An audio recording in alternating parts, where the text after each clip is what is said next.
Bom dia a todos, bom dia a todas, bom dia para você que nos assiste pela Pop TV em Sobradinho e Porto Alegre e que nos escuta pela Cultural FM em Santa Catarina, Rio Grande do Sul e região. Sejam todos muito bem-vindos e bem-vindas a mais um ICL Mercado Investimentos. Hoje, terça-feira, mais uma terça meio com cara de sexta, porque amanhã é feriado aqui em São Paulo, então a gente não vai ter programa. Mas é isso, né? Terçamos com cara de sextamos e terçamos com vários assuntos aqui para falar com vocês, porque a gente vai falar de pesquisa do comércio, as expectativas como estavam para o desempenho do varejo, mas além disso a gente também vai falar um pouco do laranjão, porque isso acabou mexendo muito com os mercados ontem e hoje continua também mexendo, trazendo muita incerteza.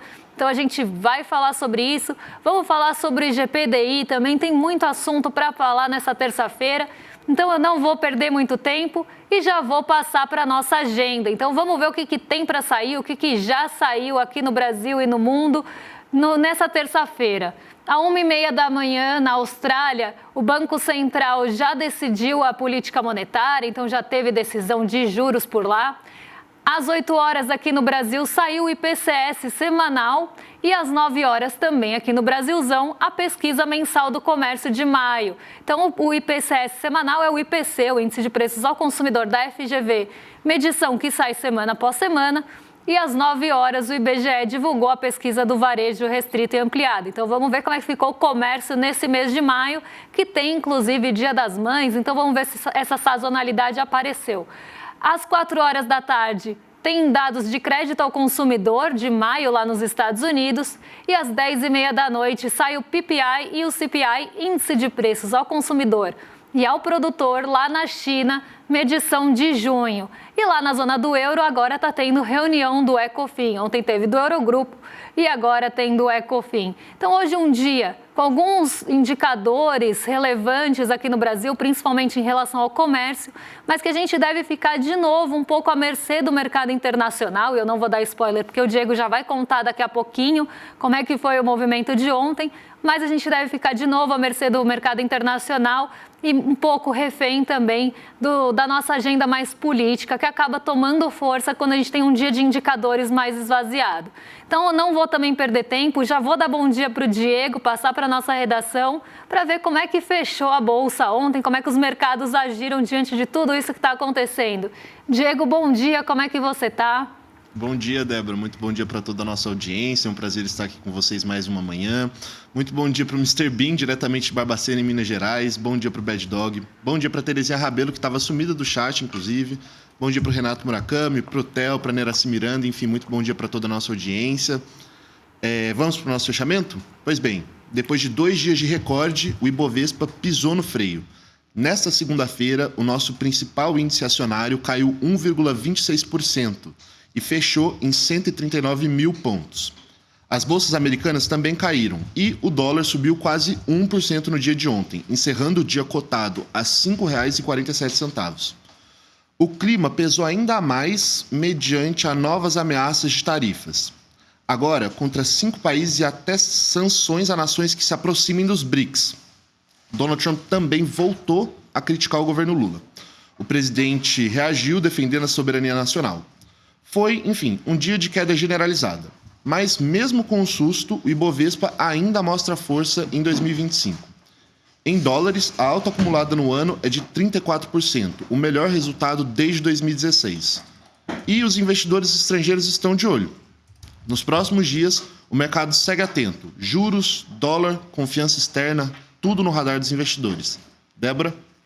Vamos lá, vamos entender o que aconteceu ontem, que teve essa queda geral da nossa bolsa e também nos Estados Unidos, uma queda que acabou puxando a nossa bolsa para baixo.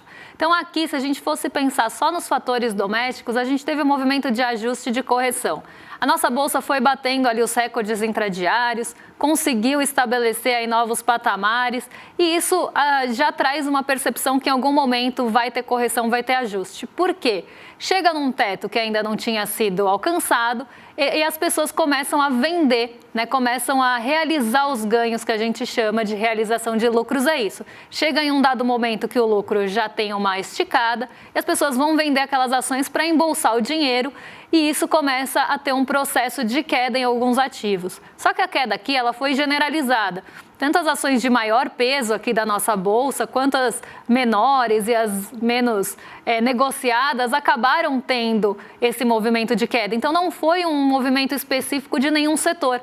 A gente viu acontecer queda, por exemplo, na Vale, teve queda na Petrobras, a Engie teve uma queda bastante grande, foi a maior queda do dia, mas um dia de quedas generalizadas mesmo, não foi nenhuma queda focada por algum motivo específico. Teve esse movimento, sim, de correção, então isso acabou trazendo já um movimento de queda desde o início do dia para a nossa bolsa e com isso também uma alta do dólar. Só que aí tem os fatores internacionais também. Então a gente teve um dia que Donald Trump aí protagonizou mais um episódio, né, da nossa querida novela Tarifa Fatal, que estava meio sumida, né, estava regravando a novela, então ela estava quase aí sem aparecer, mas agora ela volta com toda a força, porque Donald Trump vai voltar com as suas tarifas, que ele diz ser recíprocas, mas muitas delas ali têm mais um caráter unilateral e de cima para baixo do que qualquer coisa. Então ontem ele voltou a anunciar alguns países, 14 países que voltariam a ter tarifas adicionais em relação aos Estados Unidos, então a importação dos bens desses países pelos Estados Unidos fica mais cara, fica com essa tarifa aumentada e entre eles, por exemplo, entre esses países estava Coreia do Sul e o Japão. Então isso já trouxe ali um sentimento de incerteza. E aí Donald Trump até falou, né, que até queria pegar a fala dele aqui, mas acho que eu perdi já a fala dele. Aqui, tá aqui em cima, deixa eu pegar para vocês verem que eu não estou inventando nada aqui.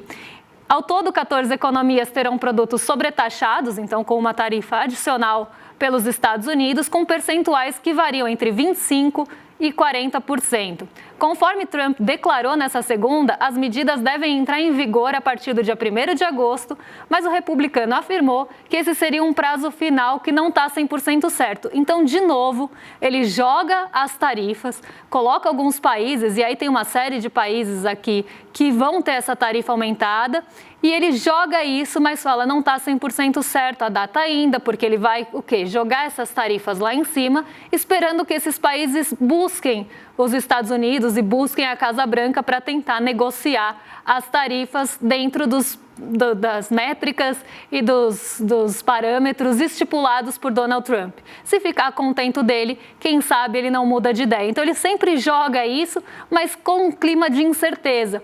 E esse clima de incerteza para o mercado financeiro é muito ruim, porque se você não sabe o que vai acontecer pela frente, se você não tem previsibilidade de preços, porque as tarifas elas vão impactar nos preços, né? Se você importa bens do Japão, da Coreia, tem da Tunísia, Bangladesh, Indonésia, se você tem produtos importados pelos Estados Unidos desses países, esses produtos já entram mais caros lá dentro. Isso vai afetar em cascata o preço desse produto lá para o consumidor final. E é esse o medo que se tem em relação às tarifas também. Mas esse clima de incerteza, de coloca a tarifa, mas a data não está 100% certa, pode ser que eu mude de ideia, pode ser que eu não mude. Isso tudo deixa o mercado instável, porque ninguém vai querer tomar uma decisão, nem no mercado financeiro, nem no lado real da economia, para se posicionar num cenário que é uma areia movediça, que você não sabe para onde vai, que se você der um passo pode afundar, porque você vai tomar uma decisão hoje, que tudo pode mudar ali para frente. Então, se você tem que comprar um bem, será que você compra hoje ou você deixa mais para frente, já que você não sabe se a tarifa vai aumentar ou não?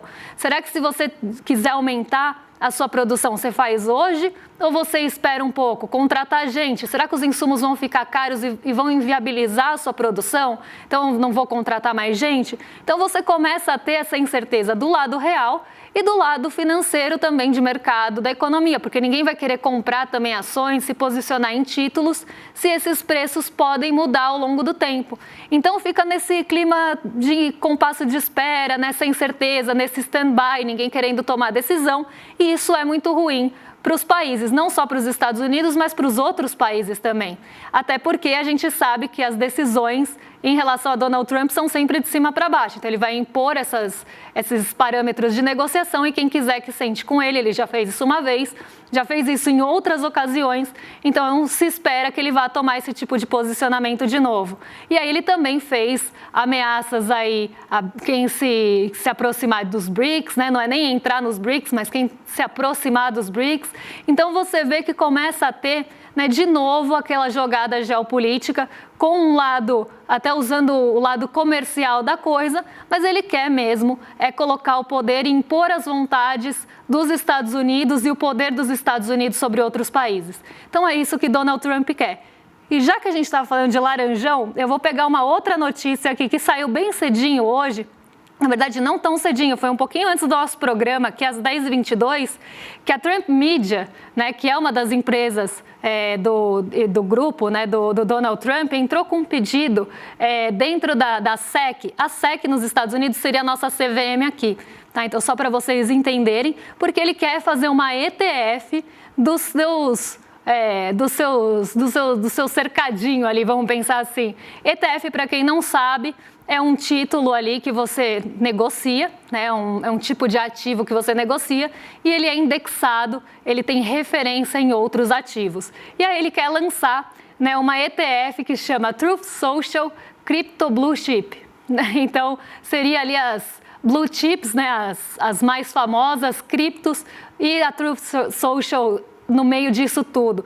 Então, a gente vê de novo aqui Donald Trump, porque a gente tem que lembrar, a gente nunca pode esquecer disso, Donald Trump é o presidente de uma potência mundial. Então, tudo que ele fala, tudo que ele age, né, a forma que ele age, acaba impactando os mercados. E se ele tem um produto dele, né, que ele pode estar posicionado e é um produto ligado a ele, isso tem um conflito de interesse enorme, porque se ele fala alguma coisa, se ele toma uma atitude, ele pode tomar atitude e falar coisas que favoreçam esse ativo dele. Então é muito complicado isso, a gente já tinha falado isso sobre a Trump Coin e agora ele quer lançar um ETF aí da Truth Social com criptos, então a gente vê, né, que novamente ele está misturando as bolas aqui. E essa ETF aí manteria investimentos em Bitcoin, Ether, Solana, Cronos, Ripple de forma direta e 70% dos ativos aí em Bitcoin e o restante dividido em outras criptomoedas. Então a gente vê novamente aqui Donald Trump se metendo no mercado financeiro, coisa que pode inclusive reagir a atitudes dele e favorecer ali não só quem está posicionado nisso, mas inclusive o próprio presidente dos Estados Unidos.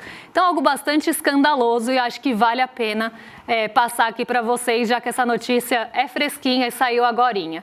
Agora eu vou devolver para o Diego, porque ele vai contar lá na nossa redação quais eram as expectativas para o comércio, porque hoje saiu pesquisa mensal do comércio e o mercado estava dando seus pitacos. Então, Diego, o que o mercado esperava para o varejo nesse mês de maio, né? Porque a gente está em julho, mas é mês de maio. Pois é, Débora, chegou o momento aqui de um dos meus quadros favoritos do nosso programa, que é o mercado errou ou errou. Pois bem, o comércio varejista deve mostrar uma leve alta nas vendas de maio. A previsão do mercado aponta um crescimento de 0,2% depois da queda registrada em abril. As apostas variaram bastante. Tem quem fale em recuo de 0,2% e outros que projetam até 1,2% de avanço. Isso quer dizer basicamente que o cenário estava incerto. Na comparação com maio do ano passado, a expectativa é de um aumento mais robusto, na ordem de um avanço de 2,5%. Mas, ainda assim, abaixo dos 4,8% em abril. Entre os destaques das projeções ficou o setor farmacêutico, com expectativa de alta de quase 3%, puxado por vendas fortes. Já o segmento de combustíveis pode ter puxado os números para baixo, com recuo nas vendas, segundo dados da ANP, que é a Agência Nacional do Petróleo. Os dados oficiais foram divulgados nesta terça-feira, às 9 horas da manhã, pelo IBGE, o Instituto Brasileiro de Geografia e Estatística. Mas e aí, Débora, afinal de contas, o mercado acertou, errou, ficou na linha, como foi? Errou na métrica aí, né? Porque o mercado até esperava alguma leve alta na média da pesquisa mensal do comércio e não foi o que aconteceu, né? Já contando aqui para vocês, o comércio patinou mais uma vez e como eu já tinha até falado no comecinho do programa, mês de maio tem Dia das Mães, então se espera que vai ter alguma sazonalidade ali que poderia impulsionar o comércio. Então, alguns setores, alguns ramos varejistas contam com o Dia das Mães e com essas datas comemorativas para alavancar as vendas. Só que nem isso foi suficiente para levar o comércio para o terreno positivo. O comércio, mais uma vez, continua patinando ali no gelo e, como eu até brinco, é um gelo fino, porque se passar um pouco do ponto, esse gelo vai quebrar e o comércio vai afundar, porque a gente tem uma taxa de juros que começa a restringir a economia como um todo, o setor urbano da economia, mas mais que isso, o varejo é um dos setores mais sensíveis à taxa de juros. Então, quando tem a alta da taxa de juros, você já começa a esperar que vai ter, sim, uma queda no comércio. Por quê? As pessoas vão ficar com o crédito mais restritivo, não só mais caro, mas mais inacessível também. Então, você não consegue acessar o crédito com tanta facilidade, porque ele está mais caro, isso favorece a inadimplência, e aí você já tem um crédito restritivo, porque fica mais difícil para conseguir. Além disso, pode começar a afetar a renda das famílias, massa salarial, pode começar a ter desemprego, porque as empresas, diante de uma taxa de juros mais alta, também elas vão diminuir sua produção, podem esperar uma demanda mais enfraquecida. Isso faz com que gere uma bola de neve, que eu sempre explico aqui. E essa bola de neve vai começar a afetar o varejo, e o varejo, como é muito sensível ao crédito, e o crédito sofre, antes inclusive da renda das pessoas, já tinha essa expectativa que o varejo poderia cair. Por isso até me espanta o mercado esperar uma alta no setor do varejo, porque a gente já está com alguns sinais de alerta vindos ali do PMI, vindos de outros pontos, que já mostravam que o varejo poderia começar a patinar. Tudo bem que tem o Dia das Mães, tudo bem que tem a sazonalidade, inclusive o mercado errou na métrica ali, errou no número, mas acertou no que ele achava que poderia puxar o varejo para cima e para baixo, porque realmente os dados da ANP já mostravam que a venda de combustíveis e lubrificantes ia ser menor, e isso realmente aconteceu, e os dados mostravam que os artigos de perfumaria, que normalmente tem mesmo um impulso nesse mês de maio, iam ser positivos. Isso o mercado acertou, mas ele achava que ia subir, e o varejo, realmente, os dados mostraram que o varejo caiu. E caiu justamente por esses motivos. Agora, vamos ver como é que ficou o varejo, um panorama desse varejo em relação ao mês passado, em relação ao ano passado, como é que fica a trajetória do varejo, por que é que ele está patinando. Então, vamos lá. A gente tem um gráfico aqui para vocês que mostra a comparação, né, do varejo e do varejo ampliado. Só para vocês entenderem, o varejo restrito, ele tem menos setores, e o varejo ampliado inclui, por exemplo, motos, automóveis, material de construção. A construção e os automóveis entram no varejo ampliado, mas não entram no varejo restrito.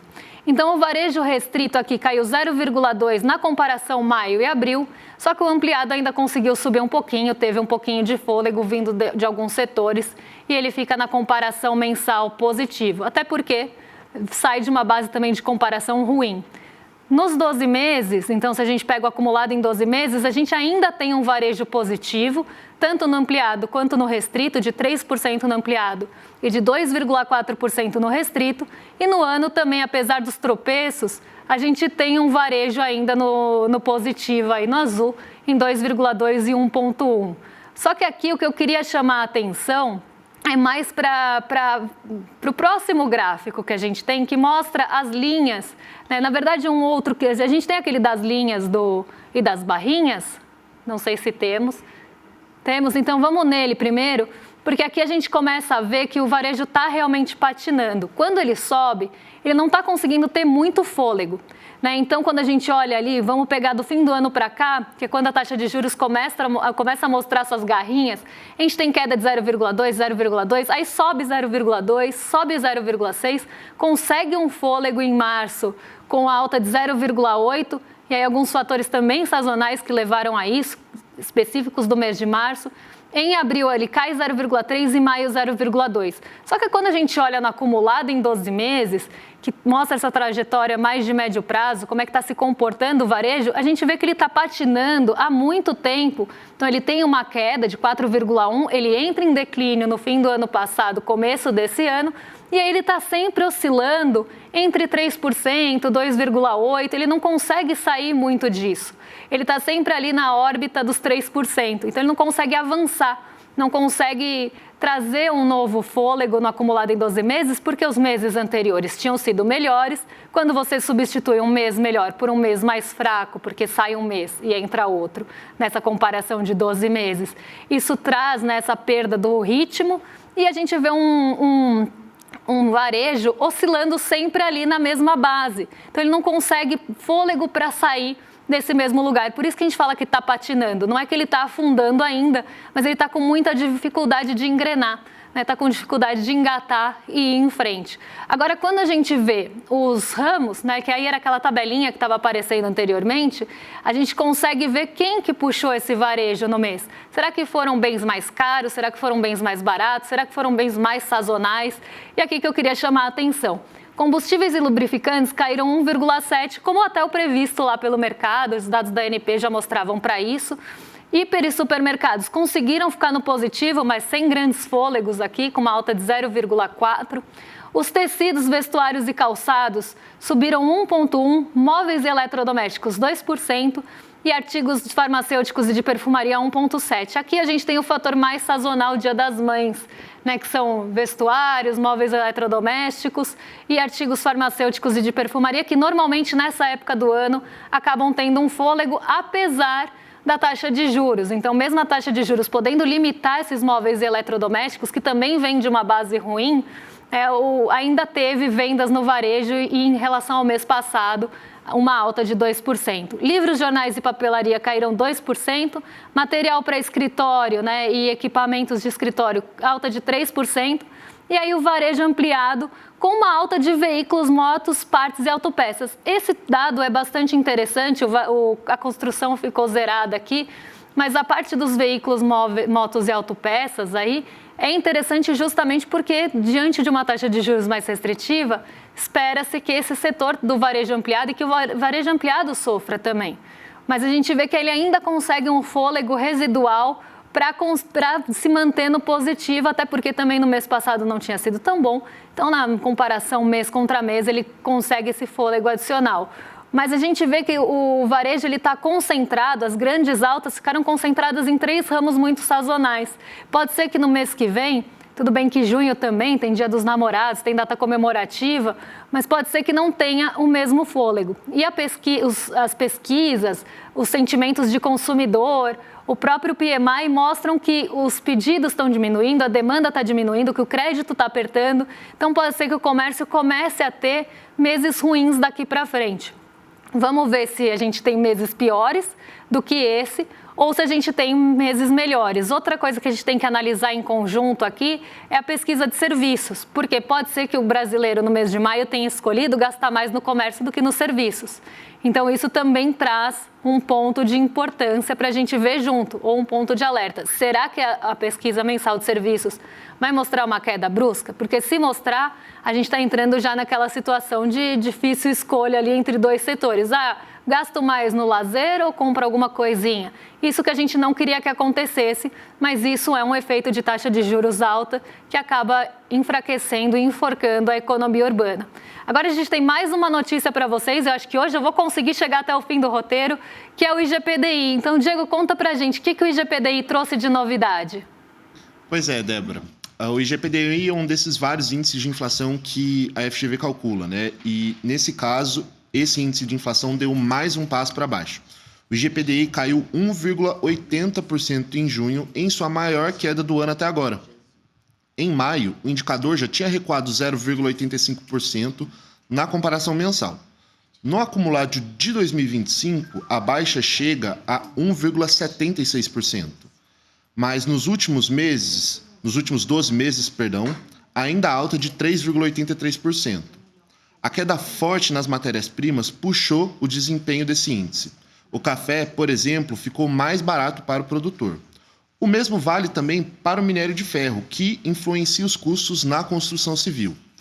O cenário indica que o alívio nos preços no atacado deve começar a chegar no nosso bolso. Finalmente, diga-se de passagem. O IGPDI, o Índice Geral de Preços de Disponibilidade Interna, foi divulgado pelo Instituto Brasileiro de Economia da Fundação Getúlio Vargas, o IBRE-FGV, ontem às 8 horas da manhã. Agora, eu queria perguntar para você, Débora, quais outras coisas a gente pode observar com base no IGPDI?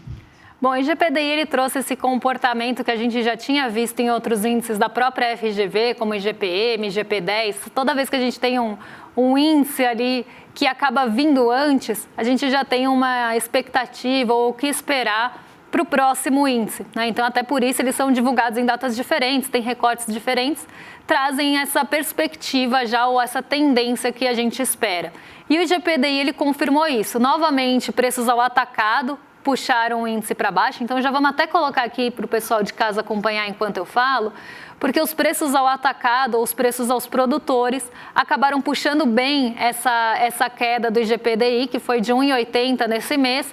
No mês passado, só para vocês terem uma ideia, maio contra abril tinha sido 0,85 e em junho de 2024 tinha tido ali uma alta de 0,5%. No acumulado do ano, a gente tem um acumulado de 1,76 de queda e no acumulado em 12 meses ele ainda está em alta, 3,83, mas já arrefeceu bastante, já deu um bom alívio. Só que esse alívio, ele está vindo primeiro dos preços ao produtor, como eu acho que vocês vão ver no próximo gráfico. Esse alívio vindo dos preços ao produtor, isso vai levar um tempo para chegar no nosso bolso. Só que alguns efeitos disso já estão aparecendo sim. O minério de ferro, ele foi um protagonista nessa queda dos preços ao produtor, só que ele não derreteu aí por conta do calor, né? Na verdade, o calor, ele começou a fazer o movimento contrário. A gente começa a ter alguns preços caindo justamente pela mudança de estação e pelo fim do calor excessivo. O calor excessivo é muito ruim para os produtos in natura, que na verdade são aqueles produtos de feira. Então, frutas, legumes, verduras. Então, esse tipo de bem, ele também está aliviando o preço do consumidor, o bolso do consumidor, como a gente já viu em outras métricas de inflação. Só que o grande peso veio mesmo nessa queda de 2,72 do IPADI. O IPC, ele também teve um movimento de desaceleração, mas ainda está no positivo. Só que ele saiu de 0,34 de alta para 0,16 agora nesse mês. Então está uma alta bem menor, uma alta menor. Se a gente continuar tendo altas menores, em algum momento a gente pode começar a ter variação negativa nos preços. Então isso a gente chama da deflação. Se um preço ele cai de um mês para o outro, ele deflaciona. Se um preço sobe, né, a variação é positiva de um mês para o outro, aí a gente tem um movimento inflacionário. E aqui a gente tem um movimento inflacionário, só que mais desacelerado, menor em relação ao mês anterior. Então, isso também é uma boa notícia, apesar que uma deflação seria uma melhor notícia em alguns bens do consumo aqui. E a gente tem o INCC acelerando. Isso também já tinha aparecido no IGPM por conta do custo da mão de obra. Agora, vamos ver quem foram os vilões aqui do nosso bolso, porque tem sempre aqueles itens, né, que a gente tem ali Aqui é o acumulado em 12 meses, mostrando que está tendo desaceleração sim, apesar de pequena no IPC e no INCC. Agora, no IPA, né, o IPA, preços ao atacado, que é o preço ao produtor, uma desaceleração bem grande, que foi o que levou do 6,27 para 3,83 o índice cheio. Agora, pensando nesses itens que a gente tem no nosso bolso, né? Quais foram as maiores altas e as maiores quedas? Quem que aliviou e quem que pesou aí no bolso do brasileiro, segundo a FGV e segundo o IGPDI desse mês de junho? A gente tem a tarifa de eletricidade residencial, essa não é novidade para ninguém, tem chocado muita gente porque está com uma alta bastante grande a energia elétrica, então a gente está com aquele movimento de bandeira vermelha, de movimento de ter que usar as termoelétricas para gerar energia por conta da escassez de chuvas, então esse movimento já era esperado. A passagem aérea subiu, assim como também mostrou o IGPM, então uma alta de 8,89, a GV dá um peso maior para a passagem do que o IPCA, mas é importante sim falar que teve essa alta. Refeições em bares e restaurantes ficaram um pouco mais caras também, 0,76% de alta, variação positiva aí nas refeições de bares e restaurantes. Os planos de seguros de saúde também tiveram alta nesse mês e taxa de esgoto e água residencial também aqui, mostrando que os boletos vieram com tudo nesse mês.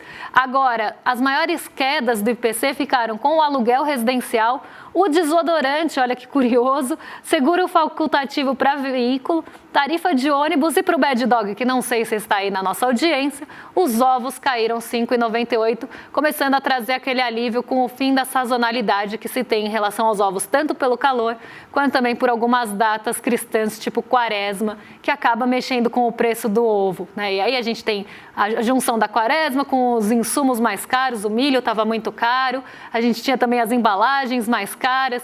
Então, toda uma série de fatores juntos levaram os ovos a uma alta bastante grande, só que agora esses fatores começam a aliviar e o preço dos ovos começa a cair. E está mostrando o IPC aqui, como o IPCM também já tinha mostrado. Então, alguns fatores de alívio aqui para o nosso bolso, mas a gente deve ver, né, ele sai antes do IPCA final. No IPCA final, a gente deve ver um retrato muito parecido, de queda nos preços das frutas, legumes e verduras e de alguns outros itens que devem aliviar nosso bolso. Agora eu vou passar, na verdade eu vou passar já para os nossos vizinhos de cima, porque nosso programa já acabou aqui. Vou entregar para Roberta Garcia e Guga Noblar, que já estão lá em cima para receber vocês. E eu queria deixar só um recadinho para vocês não deixarem de se inscrever e de assinar, na verdade, o nosso abaixo-assinado do 99%, que vem trazendo uma onda de vídeos e também uma onda aí de menções, né? A gente tem que se unir mesmo para mostrar que 99% tem mais força que um, embora eles achem que eles são os donos aí do poder político e econômico e que por isso eles são aí protagonistas de todo o resto e que o Estado é deles. Então vamos mostrar a nossa força aqui, assinem o abaixo-assinado e agora eu entrego para os nossos vizinhos de cima. Um beijão e até quinta-feira. Dia 27 de julho, eu vou anunciar para vocês o novo e revolucionário capítulo do ICL. As universidades vão entrar em pânico. As empresas de streaming vão perder o sono. As empresas de educação não vão saber o que fazer. E o povo brasileiro vai celebrar de alegria, porque vem aí o projeto mais revolucionário que já foi apresentado até hoje no campo da educação, jornalismo e entretenimento. Vocês não podem perder esse anúncio. Você e sua família vão poder eternamente fazer parte desse novo ICL.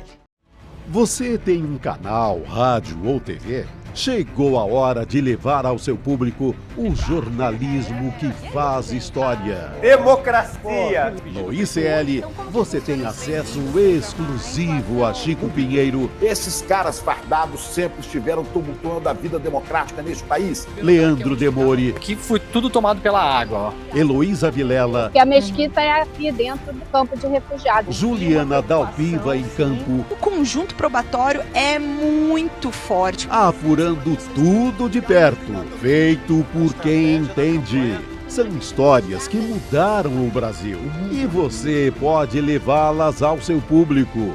Seja nosso parceiro.